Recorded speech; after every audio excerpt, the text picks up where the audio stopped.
Hello, hello, hello, hello, hello. Waiting for you all to come on in. If anybody is online, there is my guest, César. Hola, César. A ver cómo puedo. So Noah, there we go. You sent me a request. So everybody of the Real Thing album, and I thought that me and Noah, the producer of the album, should kind of share some anecdotes about this album with There you we go. all. Hey, I'm sideways. Ah, Cesar, Chris. Hi, everybody. So this is Noah, who is sideways I am now. sideways. Yes. There you go. Oh, there we go. There we All go. right, there we go. Buenos dias, Crystal. So this is Noah Lifschey. He is the producer of The Real Thing. And to commemorate the 10th anniversary of it, I thought it would be nice if we could just share some anecdotes about the creation of the album and the recording process for each individual song. Um, so first, let me explain how we met. Um, Ruby, hi Ruby. My J Jaw Drum 99. Hello. My publicist, Sherry Thompson, was on some website, I think LinkedIn. And I think it was Craigslist, oddly oh, enough. wow. So you know the story better than I do. Well, you tell that part. All right, all right. Well, at the time, I had just gotten out of this project I was doing that was it kind of soured me on the music industry, the official music industry. So I was looking to do a project that I've always wanted to do, which was sort of yeah, kind of an old school funk kind of soul thing, but brought into the modern age. And I didn't really know where to look. I wanted to find a badass singer. So I'm actually not sure how I got Sherry's. Oh no, okay. So I posted something on Craigslist, which was maybe it was a thing back then. Maybe it was already on its way It was out. a I'm not big sure. thing. All the early, like late night 2000s and 2010s. Absolutely big thing. Right. Okay. Okay. Good. So I'm not too old yet. Um, so yeah, so I posted something on that, and I got a bunch of responses, and Sherry wrote me and told me about Kenny, and so she sent me some of his stuff, and as I'm sure everyone here can agree with, I was blown away by what I heard, and so she put us in touch, and you might remember some of this more than I can, but I do remember. I think we might have talked on the phone first, and we Yep. just kind of hit it off like right away. Just the vibe was awesome. Kenny's just a one of my favorite humans in my music business experience, my music industry experience. And it was just cool because I think we both had the same sort of um, viewpoint that we wanted to sound kind of old school, but also kind of modern and progressive and interesting and combine different influences and not just be like a one lane thing because Kenny's singing is not that and my music is not that. Um, that is my memory of how it all began. It's funny, now 10 year, well, we started recording the album 2010, 29, I 2009, think, 2010, yeah, 2011. 2010 maybe. I think. Yeah. Well, whenever we started, the vision was, like he said, for the album to be a reimagined version. But I I got the highest compliment from an amazing singer who goes by the name of B Slade slash Tone is what he used to be called, and he changed his artist name to B Slade. He heard my album and he told somebody who relayed the message to me that it sounded like Stevie Wonder 3.0. Mm, That's mm, literally what you're going for, like a exactly. funk. Because when we think Stevie, we think of the ballads, but he had a big era of like funk and like really gritty records in the '70s. So when he said that, I could hear why he had that assessment of the album. So Yeah. mission accomplished. Yes. Yeah. Yeah. Yeah. That's actually a really good way to describe how I heard your voice at the time, because it evoked everything I and everyone loves about Stevie, but it just brought it to a whole different kind of unique place. Instead of just being Wow. like a copycat, which we didn't want the album to, be a copycat of anything, and I think we did pretty well with that. Yeah, because it's funny. The I didn't write all the songs or write on all the songs, but all the ones that we did either did together or I had like some ideas and I brought them to you or whatever. I can't really say that I had a specific song in mind that I wanted to emulate the vibe of. The only exception would be Tangled, but it Dang doesn't it, sound yes, like it. It doesn't sound like the inspiration for it, but it we were was inspired by inspired it. specifically by something, which we'll get to when we get to Totally, Tangled. totally. But And so I it's think also that's worth why saying, too. Yeah. yeah, yeah. It's also worth saying that the first idea that Kenny sent to me. Well, we should maybe wait until we get to the song. Okay. I know. I'm so excited. It's so cool. I haven't actually like gone through it song by song in my memory yet, and it's going to be really cool to revisit everything. Okay, so let's start with the title track, "The Real Thing." Mm. Featuring Butterscotch. So everybody, if you don't know who Butterscotch is, she was like the world beatboxing champion for a moment in time, and she Yeah, was signed to Quincy Jones's management team, and she's phenomenal. She's like, and she sings, plays piano, beatboxes, and she can do all of it at the same time. Plays guitar. yeah. She's absolutely brilliant. But She's somehow, super. how did you get her on this? Well, so one of my old friends here in LA, who actually co-wrote one of the songs on the album with me, Dylan Barry. Dylan. He he I actually saw her at some kind of award ceremony. I don't remember what it was, but I saw her perform, and he was in connection with her. So yeah, I just reached out to him, and it just happened. Wow. What was the Yeah. session like with her? What was she like in the Well, studio? it was actually remote. So she just sent me, I think at the time she was either living maybe temporarily somewhere else in a different part of the country. Hmm. So I just told her, I didn't really tell her much because she's so amazing. I just wanted her to bring what she brought to it. So Yeah, she plays she did. like I told y'all, so many instruments. Like she sings amazingly well. She beatboxes incredibly well. World champion. Like she's brilliant. She Yeah. should be on like every award show. Just by But default. she's on my album. That's right. That's right. So, what was the inspiration for that track title? I don't remember. I don't remember. I remember I had the basic idea for the song, for the music, and I don't remember. I'm I'm pretty sure. I'm pretty sure that I had the chorus written because you love that line. I think write it down in your bank book. It Yeah. don't mean nothing. I remember you liking that line. So the song was kind of about something that I still think about a lot. Was like we all we all know that money and things and all that like does not actually make you happy.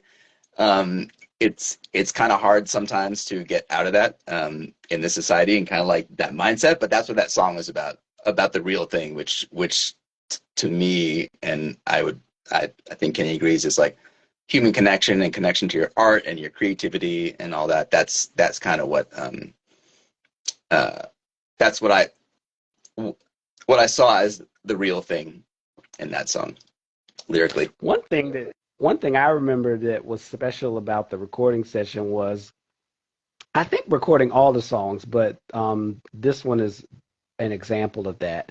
We would be recording the. I usually like to do the background vocals first and then do the leads last. And I I think that little vamp at the end, it just kind of organically happened when we were in the studio Oh, with the little. that thing, yeah. Yeah. Yeah, yeah. It Oh, I kind of remember that has now.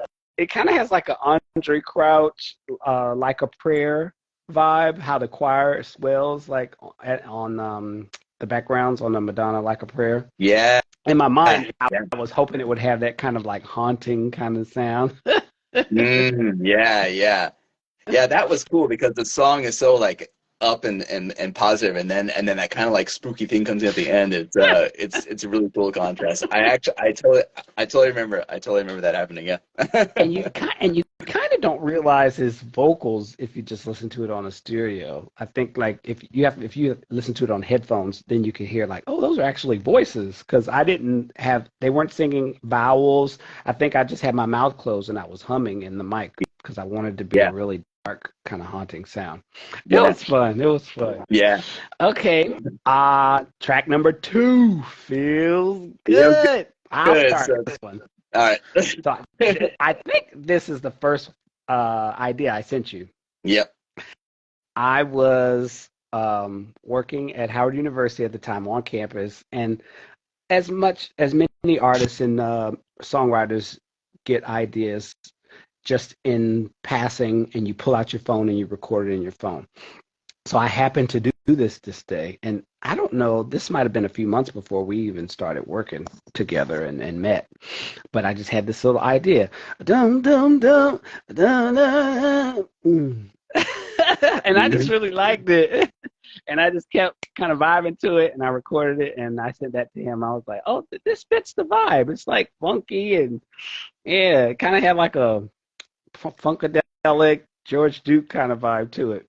Yeah. And yeah, so that was my first memory of the song. And I didn't have any lyrics yet. I think I had it feels so good. Yeah. Da, da, da. And I that was probably it.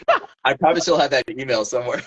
Oh my I'd be trying to gosh, find I it. would love to hear I'm that. trying, if I still have the same address, yeah. But I remember hearing it and like immediately I was like, okay, here we go. Like it was, and you actually started out with the bass line, the bow, bam, bam, bam, That you know, out. Yeah. yeah. And then I just took this idea and like fleshed out a track and sent it to him, and then I think that at that point we're like, okay, this is a go. It was just like, yeah, that That track was is, so much fun. When I heard you came back yeah. with them horn hits, and I was like, what? What? I love that about collaborating with people. It's like I'll give you an idea that inspires you, then you give me an idea that inspires me, and then it's like ping pong, and it just keeps Mm, building and growing and evolving. It was yeah, I yeah, think that was probably the most fun part of this whole process is just like having an idea and then seeing it go to like a place where you never imagined it could go. totally, Yeah. totally, and not like I don't think either of us were like holding on. No, I want it to be this way. No. Like we're just open to whatever happened, Yeah. which is part of the. I'll also say that we were, you and I were talking about this recently, but like I don't think I've ever had more fun working on a project than that whole album. Like we're basically laughing like 80% of the time, you Right. know. Right. Now I will say, I think when you co-write with anybody, you're gonna not always have the same you're not ever going to have the same ideas because you're two different people, but Sure. you're not always going to want to let go of your idea sometimes. And I think that was the thing that once I got past that hurdle, like co-writing with you was like breathing, because at first it's kind of like you're married to your ideas, and then you have to decide like, do I want to fight for this idea or do I see where it will go if I allow it to just breathe and evolve with with your contributions. Yeah, So I think that was yeah, something that it didn't take a long time, but it was something that I remember from the beginning. I was like, I like my yeah, idea. yeah, yeah. I mean, I had to if get I'm being used to honest, that. I think it was it's the same with me. It's always hard when you create something. It's like it's yours, and oh yes, and Yeah. you want it to happen, and then but just then yeah. But I think like when you form a good connection with someone, it's almost like a relationship, right? Yep. It's like when you have that trust, and yeah. And you know what? I just saw a little clip of an interview that I think Jimmy Jam did for someone, and he was saying that they wrote the Control album really just hanging out with Janet and getting to know her. And Mm. after they would hang out, yeah, they didn't do any recording for maybe a week or so, he said, and they would just observe her and go to movies, go to dinner, and just talk. And every night after they left her presence, they would write things that were in their conversations during the day. Oh, oh, interesting. That's cool. Genius, right? Yeah. But that explains why it got easier for us to write together the more we spent time together. Because I think once I finally flew to LA, because I was based in the East Coast and he's based in LA, as when I went there and we started really sharing the same space and sharing meals together and working in the booth together, it was even easier. Like we were just pumping out songs really quickly. Yeah, But yeah, yeah. so we probably could have finished a lot sooner had I gone sooner out there. Yeah, yeah, but I mean, yeah, I mean, you were staying, I think, at a friend's house in Inglewood, was it? Or On one trip I did because of the cat. that's I'm allergic to cats, that's y'all. Facebook And cats. he Yeah, has a yeah, yeah, cat, yeah, the cutest little gray cat. But it was driving my sinuses crazy. yeah. And luckily, the cats aren't in my studio. It's a separate building. But but yeah. And I remember like I would pick you up a lot when you were staying there. Yeah. I would pick you up, and at the time I was listening to this album by this crazy band called Foxy Shazam. I Do you remember remember that? I would play it, that. and they had this album called The Church of Rock and Roll. Yeah. And I remember it was so awesome because like I think what's cool about Kenny and I'm this way myself is that I love listening to all kinds of music, just all over the damn Yeah. place. And Kenny's the same way. And Foxy Shazam was about as far from what we were doing as could be, but I was just at the time I was into it. I remember listening to it in the car, and Kenny was like, "Yeah, this is awesome." Far, but not totally a departure because they were like kind of in the rock space, and there's a Mm, lot of rock vibe on the album at times. So that's I true. think That's that true. that actually probably secretly inspired me when I was in the booth on which song was that? Um, there's a few of them. So Sublime, Oh, probably. oh yeah. Um, Well, that was probably one of the hard. Say it again. the singer for Foxy Shazam, who I think he guessed it on some well-known rapper's thing about 5 or 6 years ago, but he's got a voice like Freddie Mercury. Like he's just Yes, got this super high, really, really incredible crazy. voice. But yeah. Yeah, I think sophisticated and nothing you could say or do can make you fall from grace. So So sublime. sublime. So not sophisticated, so sublime, and there was one more that had like a kind of a rock vibe, and I was like trying to channel this kind of like superhero rock singer Yeah. energy. Uh, Tangled. Tangled does when it hits the chorus. Tangled, yeah, has some Yeah, yeah. moments. So I think listening to them in the car was kind of helping me like get into that space where I could deliver in the booth and it sound like authentic. Yeah, yeah, yeah. Okay, song number three, The Window. Now I will tell you, this is probably most people's favorite song from the album, who I Mm. personally know. I guess because the hook is just so dang on good. Mm. And then it Yeah. builds, it has a really nice development, you know. This song was interesting because there are two songs like this one and Won't Let It Go. So this one I actually wrote for So You Think You Can Dance originally, and it was just a Yeah, small where we portion met. of the song. Yeah. And I remember thinking, hey, this maybe Kenny would be into this. So I think I'd only done like a verse and a chorus for the Hmm. show. Um, and so I sent it to Kenny, and he liked it, and we finished writing the rest of it together. That was a Um, lot of fun to do. Now, I didn't go to LA to record this. I recorded this in Maryland with French. right, French. Oh yeah, there's a name I haven't. All right, cool. Yeah, Right. He was like the very first session we did it through Skype. You were Skyped into his booth that's right. and giving him tips for me for the recording.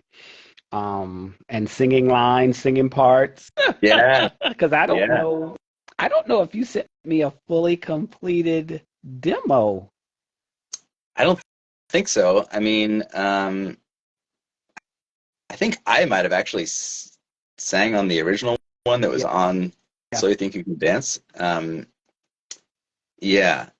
So yeah, I'm not sure if we might have fleshed out a lot of the vocal parts and harmonies and all that kind of stuff in that session. Yeah, it was crazy doing all that virtually. Like that wasn't something that I'd ever done up to that point. Yeah, And I don't think many people were doing that at that point, but it was a lot of fun. It was fun. We were able to figure it out. We ended up doing that twice. We did it for that, and we also did it for Won't Let It Go, if I remember correctly. okay. I'll take your word for We did it. that with we did that with Gizmo. That's why I know I didn't record that in LA. I Mm, recorded that with Gizmo. okay. I Yeah, recorded a few things with Gizmo for the album. I can't right. remember what else. Oh, we did the Missing You interlude with Gizmo as Oh, well. oh yeah. Okay, that's right. That's right. Yeah, yeah, Yeah. yeah. Yeah. Okay. So I mean, But I'm going ahead of myself. that's okay. So But won't let it go. It's kind of interesting. I remember the production was kind of cool on that because as Kenny knows, like I like to throw in just things that might not normally belong in in a song.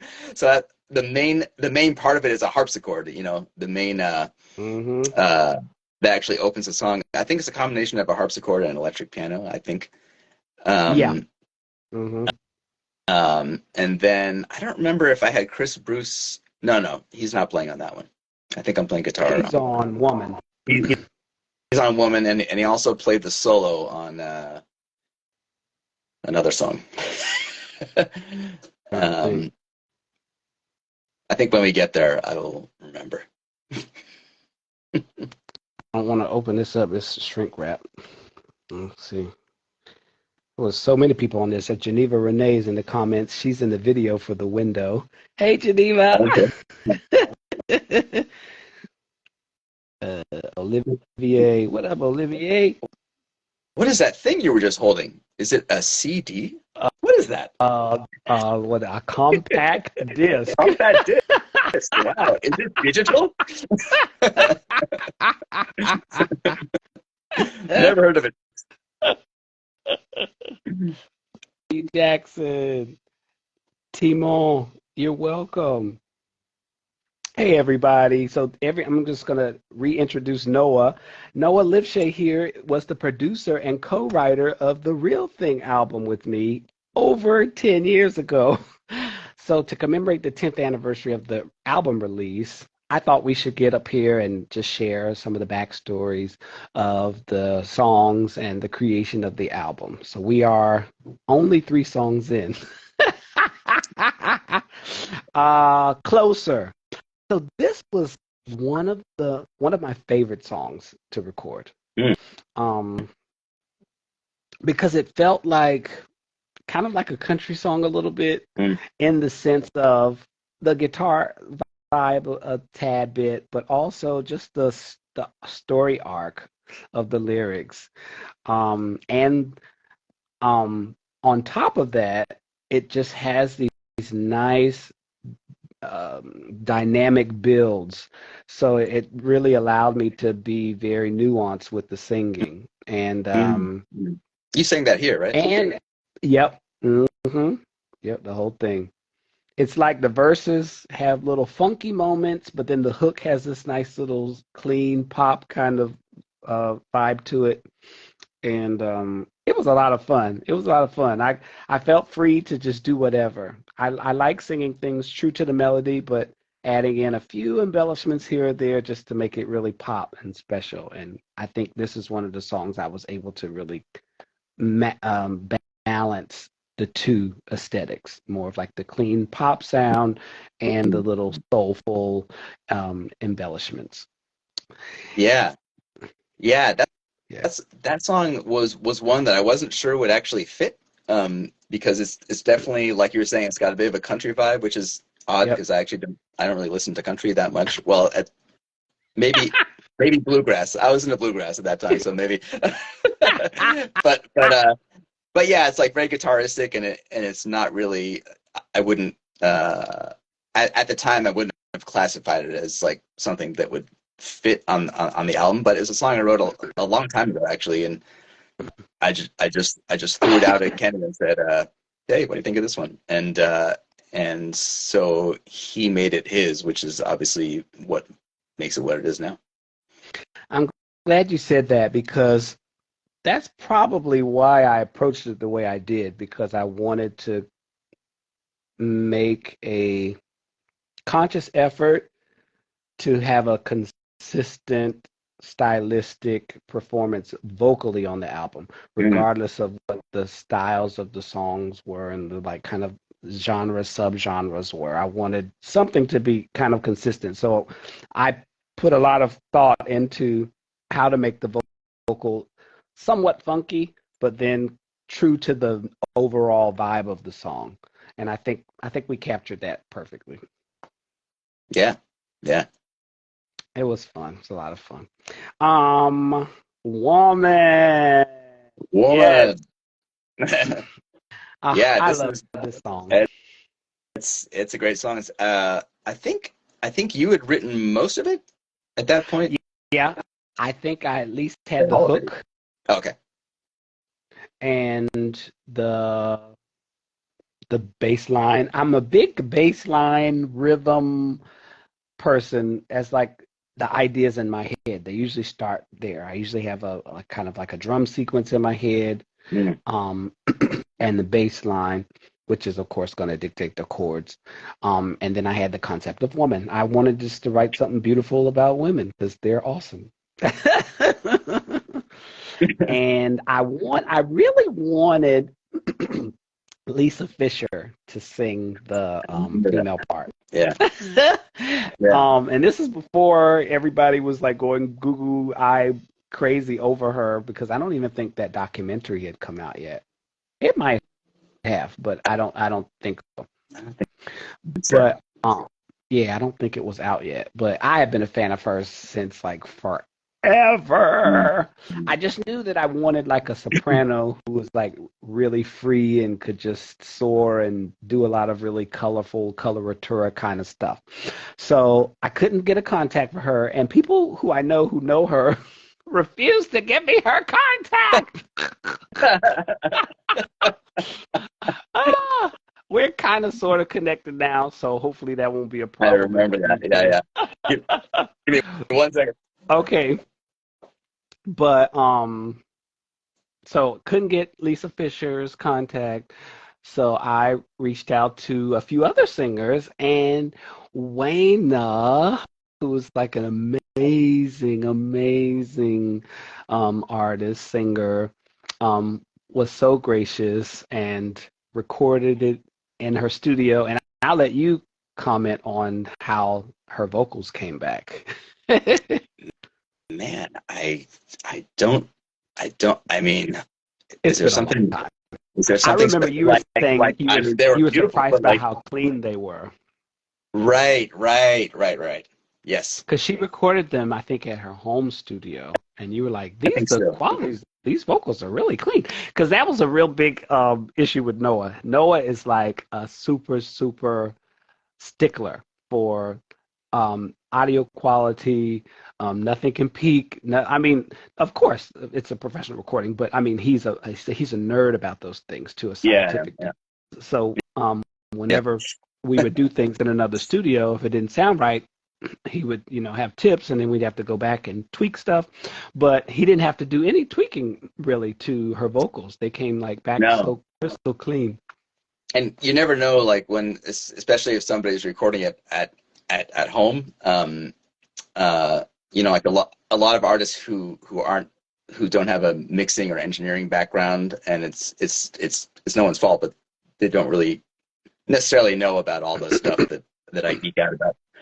So, but Mm-hmm. hers I remember that now. Were like crystal clear and perfect. Yeah, that was nice. And I just told her that I wanted her to do kind of like what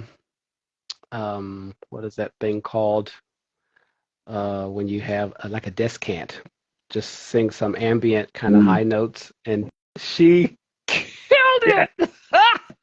yeah. Gosh, I love that song. That's probably one of my personal favorites. Just the way it turned Mm. out was so beautiful. It has such a nice classic vibe to it. It's actually one of my most popular Spotify songs.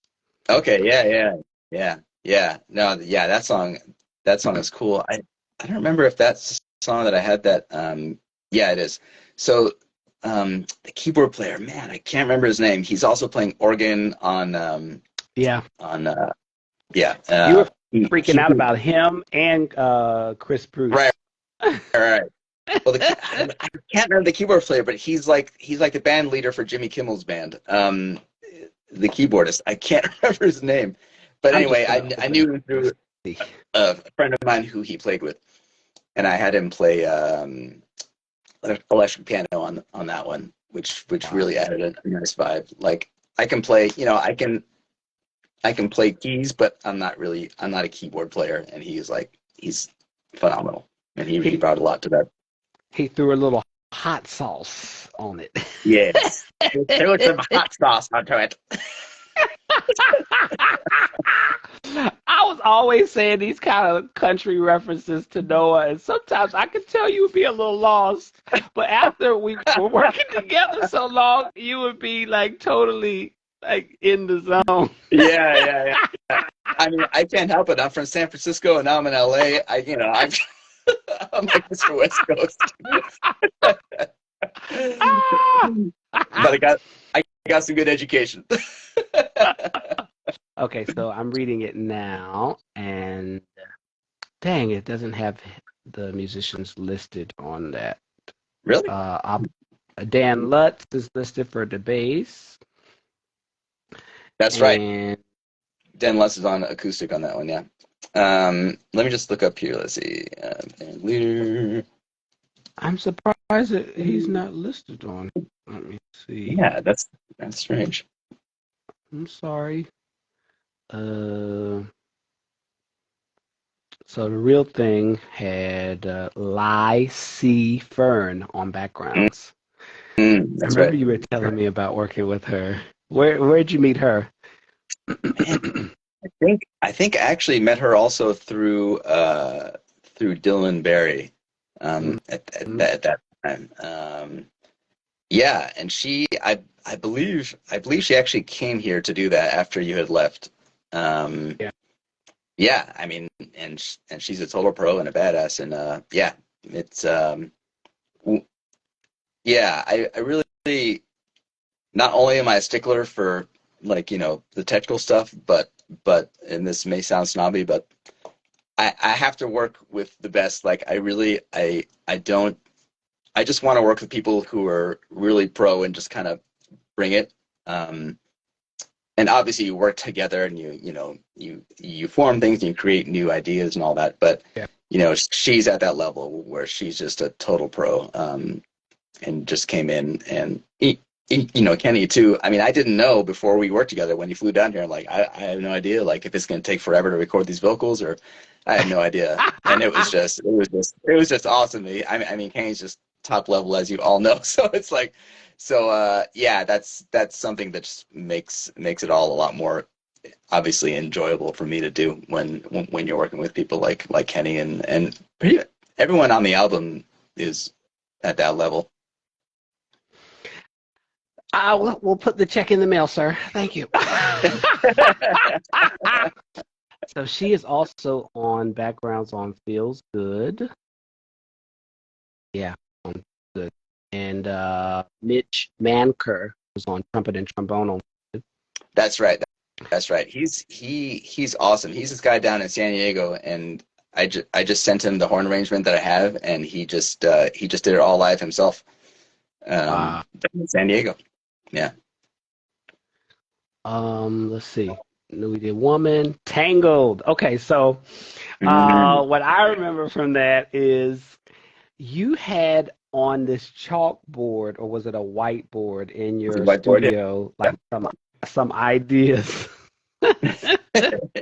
for Yeah. songs, and Tangled was the what's the word? The running title for one of the songs, and you explain a concept you had in your head. And I always tell this story before I perform the song if I have time. What was that concept? The song originally, yeah, was one of my favorite songs from the '70s is by Graham Central Station, and it's oh my God, what's the name of the song? Can you handle it? Yeah, can you handle it? Yeah, yeah. So I used to love that album that it's on, but when I first got it, I was much younger, and I would just skip that song. I was like, it's this cheesy kind of, you know. And then I finally let it get to the chorus, and it's, the verses are like this, uh, sort of AC, kind of just like, kind of whatever. And then the chorus hits, it's like, what the, boom, it just slams. So I wanted to do a song like that. And we accomplished it. That was the most fun I had writing any song on the album because Yeah, we were just coming up with crazy metaphors and scenarios in our head, like on the spot in the studio. totally, totally. And we wrote that one from beginning to end here. I mean, Yeah, that didn't exist before. That was in so that fun. very room where you are, actually. Exactly, exactly. This room. Yep. I had actually recently moved into this space when we did the album. I'd only been here a few months, I think. Oh, wow, really? That's I'm pretty sure. crazy. Yeah, maybe I've been here like half a year at the most. Yeah, But you yeah. seem so comfortable and you knew where everything was. I mean, like, I don't think I had ever worked with an engineer who was so efficient as you in the studio until then. Gizmo, I love, and I do a lot of stuff with him, and he's just as efficient. But I mean, like, you were so quick. Yeah. But that was a lot of fun, and it saved time because whenever you're in the zone, you want to just keep pumping out the ideas. So whenever the engineer is kind of unsure about maybe the software or the computer or something, it can really put a damper on your creative process. Totally, totally. It's funny because like I don't like engineering. Like I when I first came to LA, I was actually working with I worked at this place called Studio 56 where Brandy was working at the time, and I worked with Keith and Kenneth Crouch and those guys, and they were cool. But I realized then I didn't want to be an engineer, just an engineer. Uh, it felt a Oh, little bit. Matthew's in here. Oh, Matthew Matthew Shell. Shell. Now All right. Hey. he is one of the fastest, most efficient engineers I have ever worked with in Mm, my entire life. that doesn't surprise me.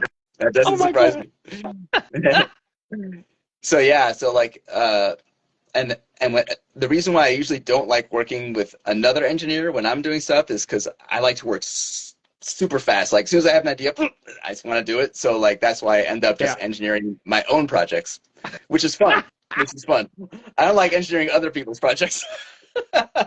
It's funny working with people like you. Angela Johnson is also like that. She engineers her own project. So she has this setup where like her mic is a little one of those little on a short little I don't know how to describe it. The type of mic stand that you could put on a Oh, tabletop.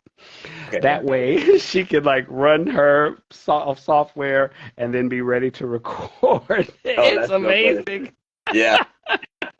That's like, why didn't I ever think of that? I always have my mic like on some weird stand coming in. It's so Yeah, she obvious. has I a never. little short one. Right. Okay, so what's next? We did Tangled, How Sophisticated. sophisticated. That was that was fun. Yeah. Um, I think that was also on the chalkboard, and you had like maybe a verse or a hook, or I forgot something was already written before we started. Actually, so sophisticated. The guy who introduced me to butterscotch, Dylan Barry, he and I went to this thing that actually Kenny and I went to later in Cannes, France. What was it called? Midem? No, Yep, is some yep. Midem, yeah. And he and I went there the first time, and then we hung out for a while in France, uh, and we were in the hotel one night after coming back, and we're like, hey, let's write a song, and he had his laptop, and so we sketched that one out, and it just kind of sat around for a little bit, and then yeah, when I started doing the project with Kenny, I'm like, actually, I wonder if we did that after we actually started the album. I don't remember. But did we track that one here? We did, and I Okay. added the little, I guess it's called a bridge, little B section, Yes. the South Star Festicator. That's right. That's right. That's Yeah. right. That was Again, all new. That just was to all new. kind of make it a little more collard greens and cornbread. I had to throw a little fat back on there. Absolutely. Yeah. Yeah.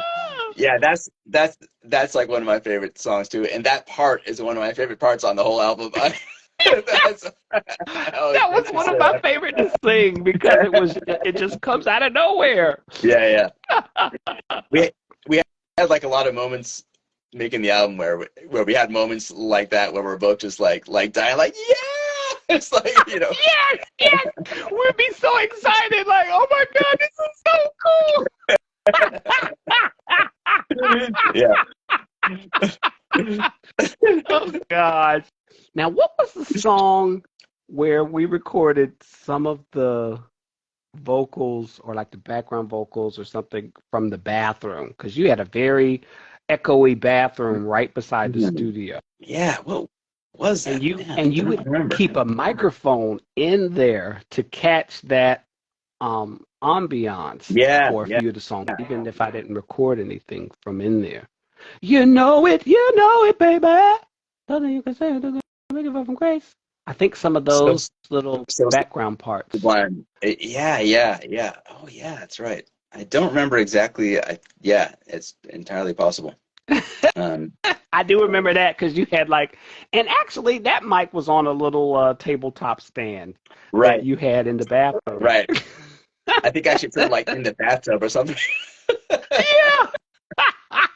It sounded Yeah, so cool though when we listen back. yeah, yeah, yeah. Oh man, I forgot about that. Yeah, I got to put a mic back in there. Wow. Okay. Okay, so we had sophisticated, missing you intro. Mm. I want to say you got the idea from Rundgren. Oh, Rundgren, Todd Rundgren. Yeah, Rundgren. yeah, yeah. Um, oh yeah, yeah, yeah. So Todd Rundgren is one of my biggest influences. He's sort of got a lot of kind of Philly soul and some of his stuff, but he also combines he's just out there and does all this weird stuff. Yeah. Sometimes it works, sometimes it doesn't, but he's yeah. So yeah, yeah, yeah. His vocal harmonies I'm a huge fan of. He does these really interesting cluster harmonies, which you can hear in everything I do, like on my score work too. I just love these weird cluster harmonies that are so that was I think that was the starting point for that. Yeah. Did we do that all here? Did we We flesh did. that out here? We Okay. did.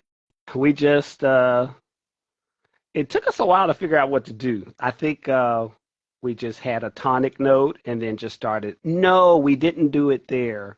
We did it remotely through Gizmo. I was in the Right. I feel like I was in Virginia recording that with Gizmo. And and that's why it was so difficult for us to kind of um, work through the ideas because you were not hearing it in real time, kind of, sort of. Right, right, right, right. I do remember that now. So we started with the tonic note, and then I just added notes on top. So we got a chord, and then we did different like counter melodies and things on top of that. And you did some crazy effects to make Yeah, it yeah, sound like it does. yeah, yeah, yeah, yeah.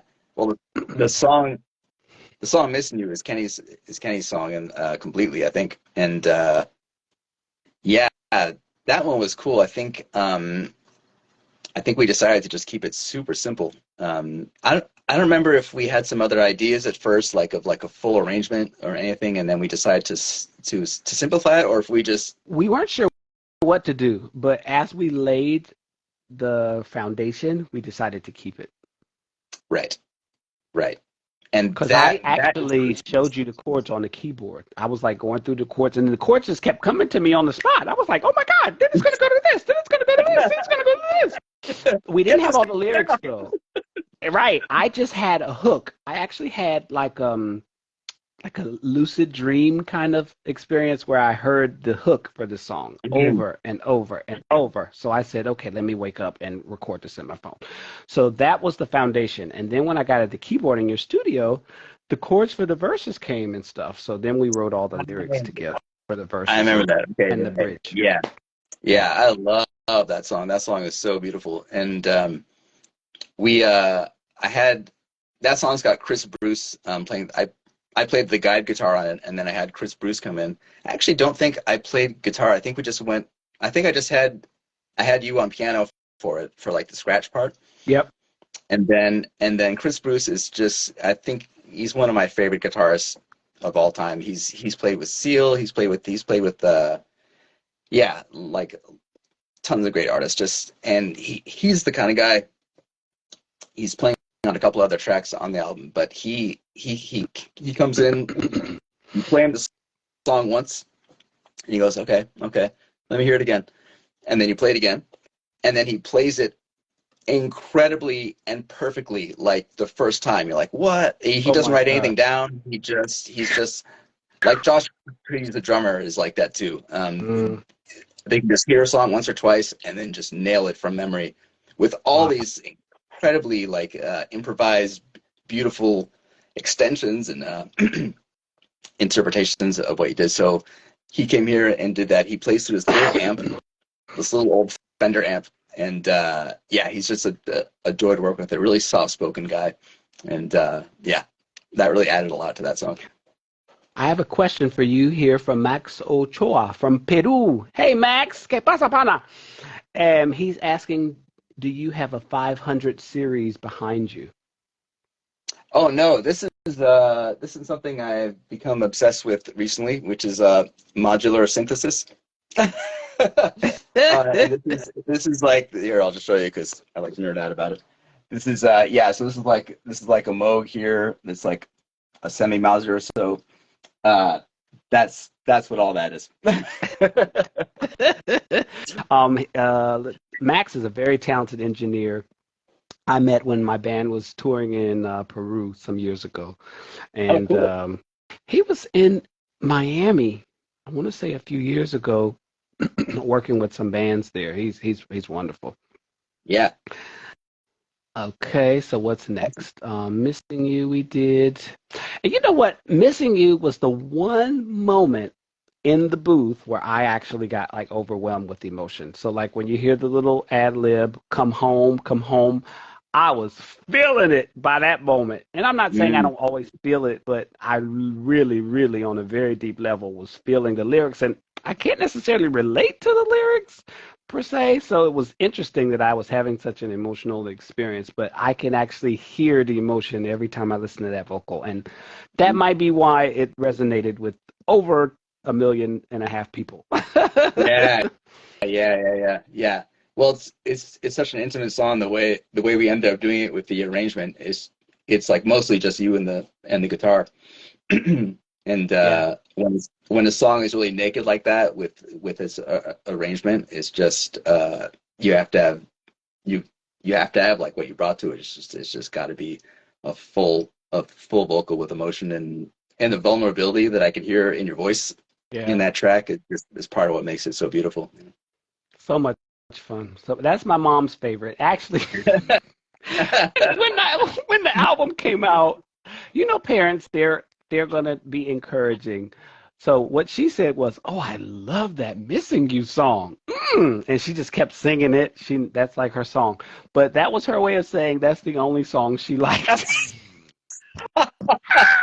That's awesome. Well, that that's a little bit better than what I got because both my parents are classical musicians and Oh they gosh. don't understand what I do. I mean, they like what I do because they're my parents, of course, uh, but they don't get any of it at all. So my dad hasn't been alive for a while, but my mom heard the album, and she's like, yeah, he's a wonderful vocalist. I love parents. Oh God. She had to find the silver lining. Exactly. It's like I don't understand any of it, but the vocalist.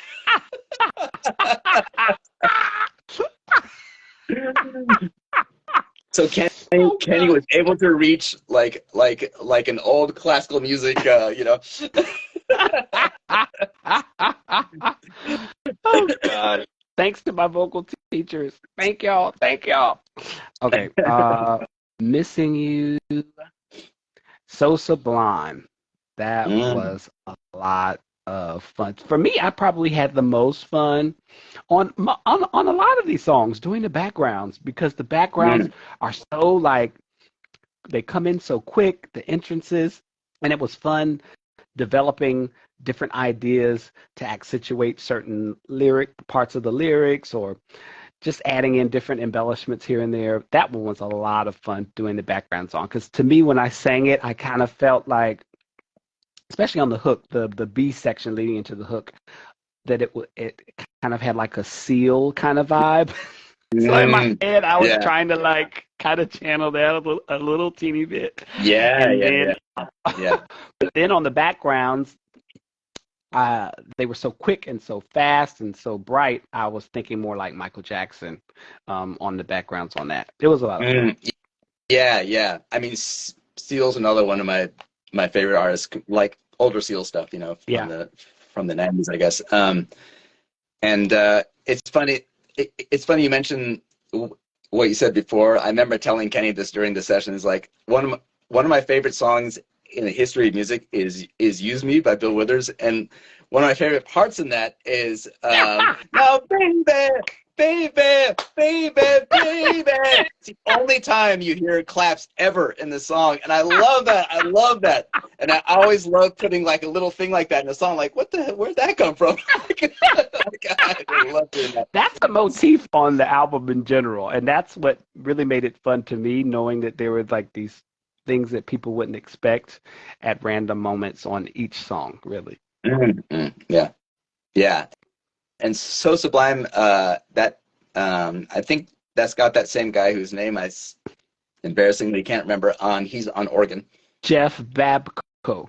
Jeff Babco, yeah. It's either Jimmy Kimmel or Jimmy Fallon. Oh, I'm Oh man. so sorry we didn't put him on the credits for Feels Good for a Woman. Yeah, yeah. But well, um, and bass on that one, I played bass on it, but I wanted to bring my friend Patrick Morgan, who's a really good sort of funky bass player, and that So Sublime has kind of like a Tower of Power It kind of does, vibe to it. especially at Like, the end. Oh yes. my God. It was hard for me too because sometimes all the horns can overpower the vocal. So I kept asking you to turn it down, but I wanted to hear it so I could feel the intensity and put that in my vocal, but it was challenging. That song probably the most challenging vocally. Mm. Yeah, yeah, yeah. I can see that. Probably. Yeah. Yeah, that was Yeah, that was that's just a uh dumb and then that crazy bridge that's like halftime and has this like big orchestral That's a very Noah thing to arrangement. do. It just That was so crazy. And then as the tempo starts to pick back up, I'm imagining like the Matrix. It really has that kind of Mm. vibe. Yeah, that's funny. Oh, yeah, yeah. B. Jackson says, "Love the unexpected and random things. It becomes the signature." That's so true. He's a Mm. wonderful singer. Let's see. What's next? Two more. Won't Let It Go. Oh, I won't that let it was go. that was very, very special. But it came at an inopportune time. I think we were already kind of done with the album, and that Yeah, opportunity came up for you, and you're like, "This is a really awesome opportunity." Give the backstory if you remember it. yeah. So yeah, I've done. That was another song that I was asked to do for So You Think You Can Dance. I used to do a lot of songs for that show because during the first few episodes when they had the audition, sometimes a dancer would come in doing a song that they couldn't get the rights for. So they would have me do a knockoff, and I don't like doing knockoffs, so I would do something that had the same tempo and vibe, but would completely like re mess with it, basically. So that one might surprise you, but that one, the original song that the person danced to was "While My Guitar Gently Weeps" by the Beatles. That's what that song was originally supposed to be. So it was originally based on tempo wise and pace and vibe wise, but then it just went somewhere else completely. Um, so I got in touch with Kenny and said, "Do you want to sing this? Because it's going to be on So I Think You Can Dance." I'm like, oh, yes. But at the time, I was teaching full time at Howard, or no, I was in graduate school and teaching at Howard. And I think I had to like immediately, as soon as like my classes ended, go to the studio Mm. with Gizmo. And you sent me the reference, and we recorded it in like an hour or two. It was very, very, very quick. How quickly did you mix it and have it ready to go? I don't remember a lot of it. The main mix had been done for the show, but again, only a verse and a chorus had been done, Yeah. so I had to flesh out the rest of the song. And it's a pretty production heavy song. But once I get going, I tend to go pretty fast. I don't remember. I also mix as I'm like writing and producing. Just because I don't know. I just like to hear things how they're gonna sound when it's done. Yeah. He is so organized, y'all. Like, oh my gosh. But It's it's good because when you get to the end, you're not as stressed out and trying to backtrack and figure out things because that can delay a project. totally. It's actually funny to hear you say that I'm organized because I'm not sure my wife would agree with that, or if I would. Maybe it depends on how much you're invested in the thing that you're Exactly. organizing. It depends. When it comes to music, yes, I'm actually very like I know, yeah. Yeah. But when it comes to pretty much everything everything else, it's a bit of a disaster.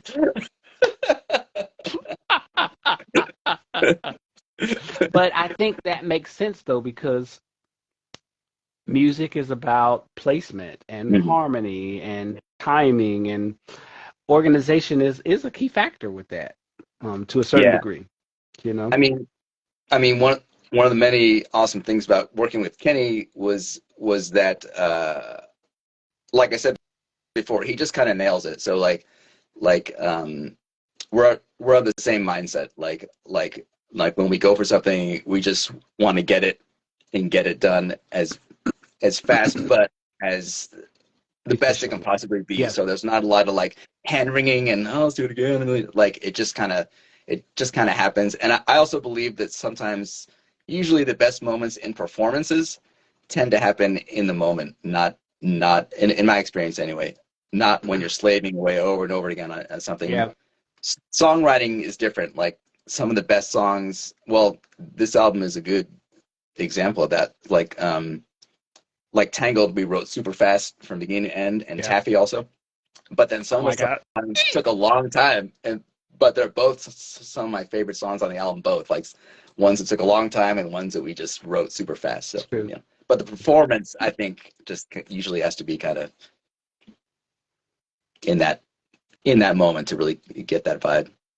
I think I've always been like a perfectionist, but I feel like working with you made me even more of a stickler for wanting to make sure whatever vocals I leave on whoever's computer are exactly what I want to hear on the final product. Because I think Mm-hmm. prior to that, I might have some takes that I kind of liked and I would hang on to them. But now I'm at the point where if I don't love it, we're deleting it before I leave here because I don't want to hear it on the radio. And I'd be Yeah. really pissed with how it sounds. So yeah, being very efficient about the takes that I keep and not and not leaving the studio until I'm satisfied. Yeah. So Yeah. yeah, I And I think I gained a little bit more of that working with you. mm, cool. Yeah. I mean, I don't think that I use any tuning on this album for your vocals. I don't think there's any. Oh Um, wow. Bora. I'm, yeah, I don't think so. Which is a total joy, obviously, in this day and I age, do especially. I do remember you telling me like a few times, let's try it one more time. Right, right. Like especially if the vocalist is getting tired, they're gonna fall a little flat. So you're like, just do it one more time. Because you didn't want to use tuning or you didn't want to use a lot. So that Yeah. was it was fun. I felt like I was in I don't know, I don't want to say a classroom, but I felt a gentle pressure to really produce excellent vocals for you. Mm, mm. Yeah. Yeah. And of course for myself, yes, but you have a very, very keen ear for pitch. So some engineers don't really care. They're just trying to get paid and they'll just let things slide. So I'll have to figure it out and do all the thinking and analyzing of my vocals myself. But you were just as a stickler for the details of the vocals as I was. So that was very refreshing and Mm, very helpful. mm. It was Yeah. a little less stress for me. Okay. Taffy, the final Taffy. cut. I'm so glad that that's the final cut. Yeah. Yeah. Was that the last song that we did when you were here? Was that? I'm pretty sure it was. I think it was, and that is featuring Kid Koala. So everybody, Yeah. Kid Koala is this amazing DJ. But how did you hook that magical collaboration up? So that, well, Kenny and I, yeah, we just wrote the song from scratch here. But then I got so Kid Koala. I had played a show. I was doing some shows with Joseph Gordon-Levitt at the time. I was playing drums, and he was a guest on one of the songs. I had never heard of him before that because he's from Montreal. Uh, but he's just like a bad. Oh my God! Like he actually makes all of his own records, and he's like a multi-talented guy. But he so I just got his email from Joe, and he's like, yeah, sure. And he didn't even charge. He's like, yeah, sure, man. He just like made a thing and sent it, and it's like, okay. Wow. And it's yeah, it's I didn't really know good. that part. That's amazing. Yeah. Thanks, Kid Koala. Yeah. And Taffy, I don't remember like how did we I don't remember the actual I remember just having a blast doing it. I don't remember like where it came from or what. I don't So, everybody who's just getting in here, this is Noah Lifschey, the producer and co-writer of the Real Thing album with me. And since we're celebrating the 10th anniversary of it, of course, with my show on June the 23rd at Bloom Bars in DC. I wanted to kind of go through the process of creating the album with him and just share some anecdotes with you all of our time working together and all the beautiful collaborations we had that caused this album to come to life. Chris Bruce is playing guitar on Taffy. Ooh, he wore that solo that's it. out. Yeah, oh yeah. Oof. Yeah. Yeah. I'm trying to remember how we started it. And I don't know, it wasn't called Taffy at first. I can't remember what it was called, but we came up with the title together. And we were so every time like we had some type of epiphany or idea and we both clicked, we would just like rejoice for probably like 2, 3 minutes and then we come back to work and remember that. I remember that. And this was one of those songs like that. Like every little line we came up with, collecting a pocket of grit, it That's cuts right. into my veins. Oh gosh, it Yeah, was so much yeah, fun. yeah, yeah. Oh god. I remember And yeah. Oh man, it's something. Yeah, like lyrically, I think Kane's the same way, but like I love to say things that are not the normal way you would say it. You know what I mean? Like yeah, a really familiar thing that everyone knows about, like falling in love, or but just having a really like what, but a really yeah. out there, unusual way of saying it that still makes sense, but it's just kind of weird. Yeah, pocket of grit. That was probably the biggest stretch for me because I was more of a literal songwriter before working with you. Right, Noah right. sent me a book on songwriting, y'all.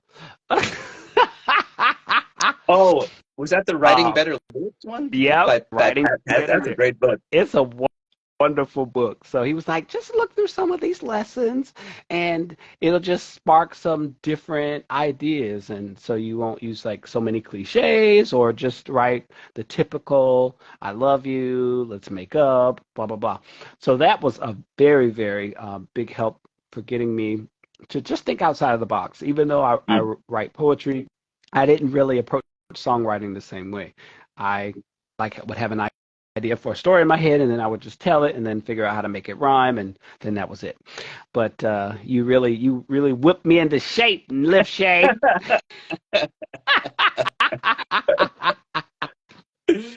So this song, we knew we wanted it to be kind of like socially conscious, but not really talk about anything directly. So I think the chorus is basically what expresses that sentiment, but the verses are a little more ambiguous and fun and funky. Yeah, yeah, yeah, yeah. I mean That it that was song. just so Every time I fun. hear it, I just have a huge smile on my face. Like that song is Yeah, just so fun. It's just it's stupid. It's kind yeah. of stupid. I think I think I'm most proud. I love all the songs, but there's something special about Taffy to me too. I feel like every time I Yeah. hear it, I'm like, wow, the ideas are so refreshing, the vocals are so innovative, the backgrounds are so fun. I mean, every time we would just add another layer to it, it just got more and more fun, and I really, really love that song. Yeah, yeah, yeah, yeah. And then This is, go ahead. then there's a song "Melt" that didn't Didn't make it make on it. the U.S. release. Yep. Was it the Japanese release they put it on? I don't remember. So, yes, we were actually going to get the album released by a label in Japan, but my Mm. lawyer felt like something was kind of fishy going on with the paperwork, so we decided not to sign the deal. And I eventually released it myself and included Melt on there. But we're going to have to re-release Melt. We just Yes. have to. Yeah. It's so good. It's That's a so cool good. song. I'm actually That's a cool song. Deborah, who was on here earlier, when she heard, I think it was the track. I don't even think the song was written yet. I just played the track for her. She's like, "Oh my God, this is amazing!" Everybody loves Melt. Cool. Even before the album came out, I think we put out a teaser of Melt because we weren't sure if we were going to include it on the album or not. And a Mm. lot of people in the comments were like, "Oh, I really like Melt," because it has a nice like R&B meets kind of like pop vibe. It's Yeah. really a really beautiful song. It's got some Seal in there. It's a yeah. Yeah. Yeah, Good point. yeah, big steel vibe Good and point. like a sting. Yeah, I really like it. And it was fun singing that and figuring out how to make it really big and special. Yeah. Yeah. Yeah. Yeah, so everybody, yes, you've heard it here. We are going to release Melt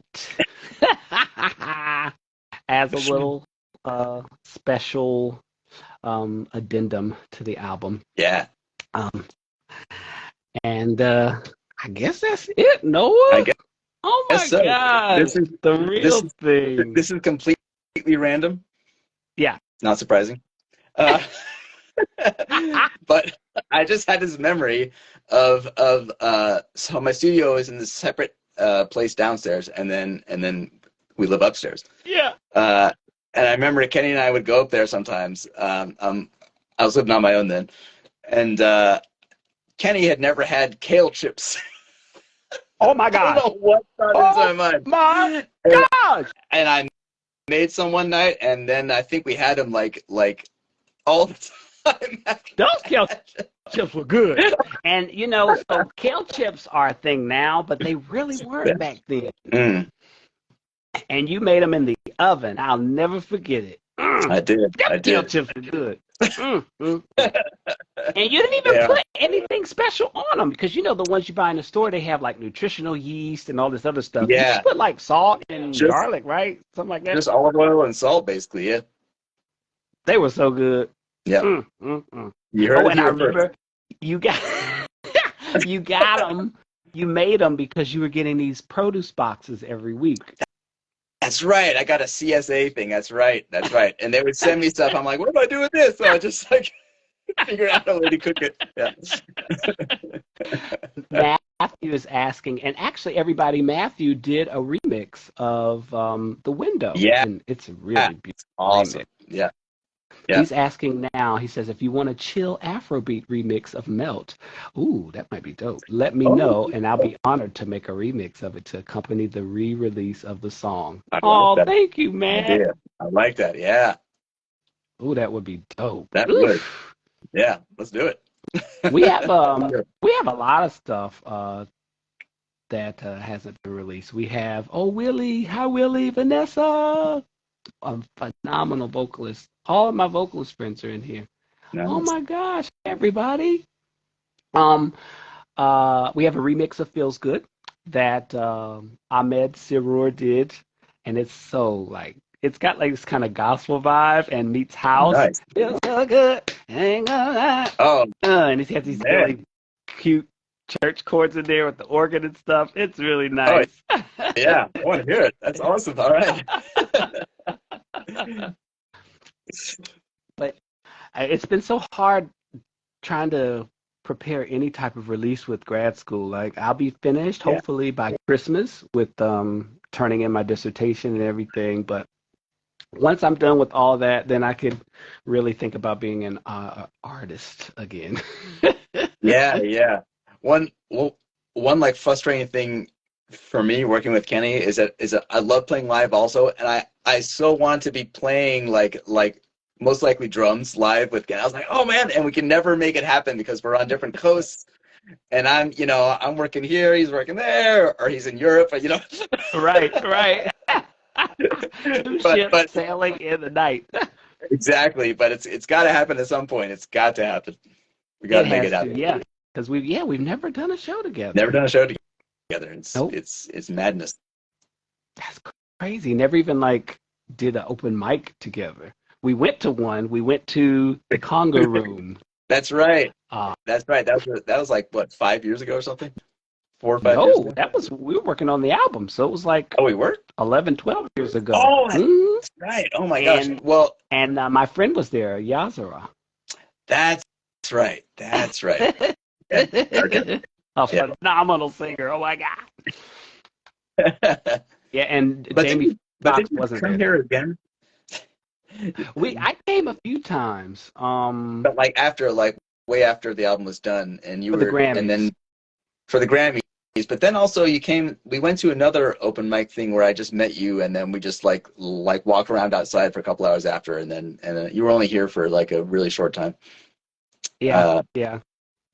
That was a really weird experience, that Grammys. Oh my God. Oh, Kevin Maxim, one of my amazing singer friends who I went to college with, he says, Matthew mentioned Rock With You, Kenny's version heavily influences the way I sing that song now. Iconic. Oh my God, brother. Thank you. You're like a computer. His voice is like a computer. It's just so accurate and just so perfect. He's amazing. He's phenomenal. Awesome. But it was so weird. Remember we were at this party. It was not for Spotify. It was for some streaming service. Napster maybe. It was for some streaming service. And we were trying to Actually, you weren't with me. It was your buddy. Gosh, your production buddy who is Hispanic.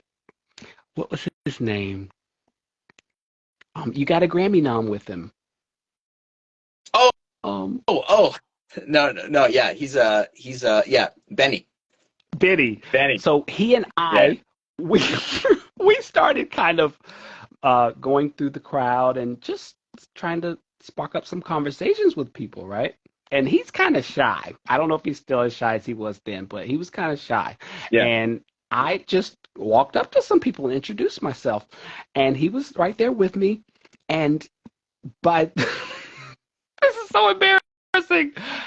One by one, they turned their backs to us and walked away. What? I said, all these little LA award show parties, I'm good. I'm going to stay Yeah, at home. yeah. Oh man, that's It so was funny. horrible. Yeah, that's oh man, that's ugh, yeah, yeah. That was a weird Grammys thing because we had so Benny and I had a nomination for something we had produced for a Mexican artist, and then Kenny's album I had also put in there, um, and it got pretty far for the independent thing, um, uh, and then but how do you end up? Did you happen to be out here anyway? Or my Um, memory is completely wrong, which is entirely possible. I don't even remember. Okay. But yeah, yeah. Yeah, the Grammys are interesting. Yeah, some people were very nice, and Yeah. actually, the really big stars, they were the nicer people, and I Mm-hmm. felt like their like entourages would be the ones who would be a little more rude and trying to, I guess, maybe block you from having access to their friend. I don't know. It was very, very, very weird. I think it, We have I think it's often like that. Like my first job in LA after that studio with the Crouch Brothers was I worked at a post production house for a number of years mm, just as a mixer to pay the bills and all that. And so we worked with a lot of A-list actors, and I became jaded really quickly. Um, But what I noticed was most of the really, really big ones were just really cool people. And if you just treat them like normal people, like you don't say, "Oh my God, you don't do. You just say, "Hey, how you doing?" And they're all just like most of them were just super cool. And you're right, it was their entourages, their manager, that was that was where you got that kind of cliche sort of Hollywood. yep. Yeah, And unfortunately, the artist gets the bad rap sometimes because of that, because you assume that they have that same energy, but it's usually not the case. Benny, another Benny, who I went to school with in North Carolina, he's a wonderful tenor. He says, I definitely referenced your Rock With You version at a show recently. Thank you, brother. nice. Okay, let's see who else here. Henry Manrath from Spain by way of Argentina. Hey, Henry, ¿qué pasa, Henry? That part and they really simple yet impactful intro. um, let's see what else. I guess that's it. You know what? I don't want to go because I haven't seen you in I forever. I don't think know I've it's been actually physically seen you since the Grammys. uh, Well, that one time that you came out and we just spent like a Oh, couple hours hanging out in the yeah. yeah, And Me Dem. I think Me Dem was after that. me dim. Is anyone else who was with us there here? Do you know? She was earlier, Okay. Deborah. She was here Oh earlier. yeah, yeah, okay, yeah. Yeah, that was so fun. I remember we were like walking back one night and from dinner, I think, and all you guys were just singing. I don't remember what song it was, but it was so joyous. Like just all these amazing voices, like echoing to these old French buildings. It was awesome. I And remember the that. other singer, Carla, she actually told us on that trip that she was pregnant at the time. Right. That's right. Her daughter is now, gosh, probably maybe 8. I don't know. I think it was maybe 2013. So, gosh, she's probably older than that now. Yeah. 2013, 2014. 10. Yeah. Oh my gosh. She's an adorable child and very musical like her mother.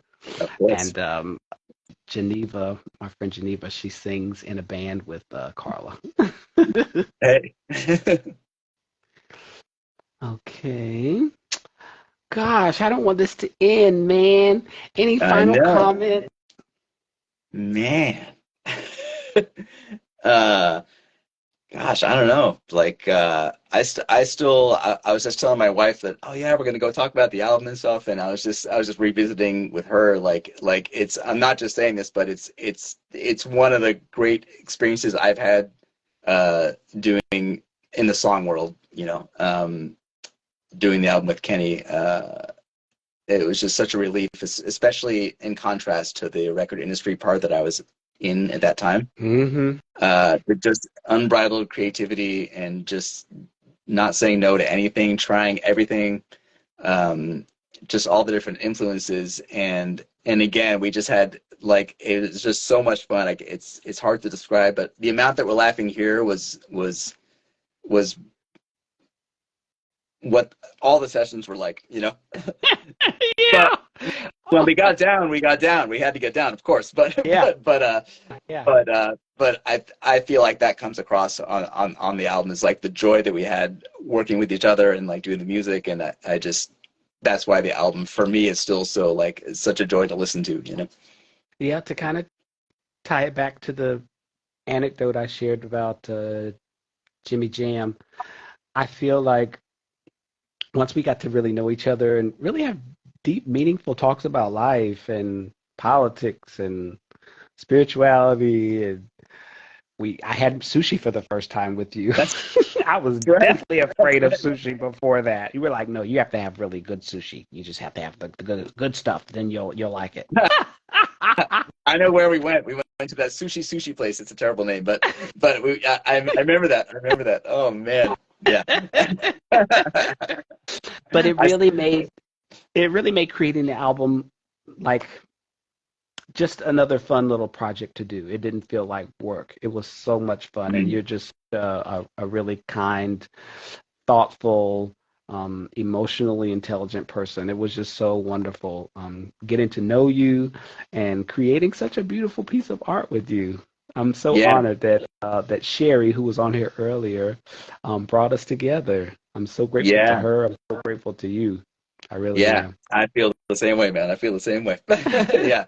And it's so funny. We haven't had a chance to actually do much together since then. No. It's like yeah, our worlds just are just in a million different places, but we definitely should change that, is my humble opinion. We should. I moved to Germany, so that kind of made things a little complicated for a while, and then I moved It's a little bit of a back, and drive. yeah, and I was there for a while, so Yeah. Yeah. that kind of put a little damper on doing lots of collaborations quickly and easily, but Totally. soon come, soon come, Yeah, awesome. And Lord yeah, willing. and yeah, Melt. We'll definitely release Melt, and we'll have Matthew do the that The remix idea. Sounds Afrobeat, great. Yeah, I yeah, like that. man. Thank you all for tuning in. I appreciate y'all, and I hope to see you at the 10th anniversary celebration of The Real Thing on June the 23rd, Friday, June 23rd, at Bloom Bars, 7 p.m. show, 10 p.m. show. And then I'm getting on a plane coming back to Europe to finish my degree. Nice. Are, are you going to live stream those shows or? You know what? The venue told me they have that capability, but I'm not sure. We'll we'll see. All right. Thank you all. Thank you, Tracy. Hi, Tracy. My cousin is in here. What's up, cuz? Best role model. Love you and can't wait to hear the album. Thank you. It's on Spotify, YouTube. It's everywhere. Thank you, Crystal. Thank you, Vanessa. Thank you, everybody. Thank Thanks, you, everybody. Noah. God bless you, Yeah, man. Good to see you. yeah. I love you, Kenny. We'll I we'll love speak you, soon. man. Yes. All right. Bye bye. Bye.